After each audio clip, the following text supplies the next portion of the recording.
Hey, are you one of the people who's just taken on a new role as a leader? Were you before one of the guys of the team who was actually ploughing on, doing really well? You've been really successful, been recognized by the guys around you, and they've said, right, you now need, and we want you to be the leader of this team. So this is your first time as a leader.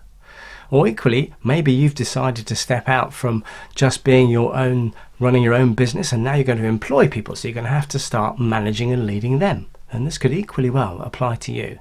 So what are the first 7 key steps that you can take when you become a new leader? That's what this and the subsequent videos are just about. Quick ideas. First one.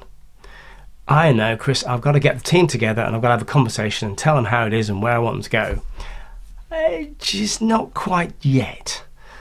Because the first thing you want to do is to understand that you've gone through a transition from being that person who was doing it all successfully and you know how to do and be successful in your business to now achieving through others.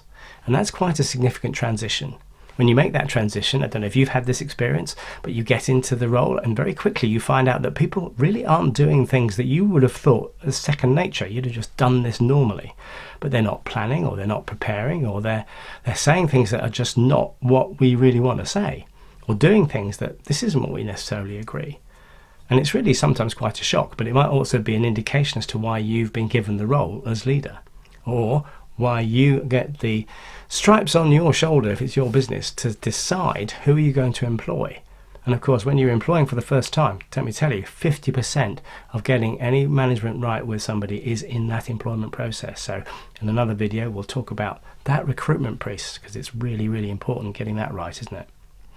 So back to this first piece. What's the lesson for the first thing is don't rush in. Maybe you want to think about the principles that you're going to apply, maybe of fairness, maybe of treating people as you like to be treated yourself, and really being honest and transparent about where things are going for you. So with that in mind, the first step is to think about how you want to be as a leader with your team and what values you're going to bring to your team. Okay, I'll see you in part 2.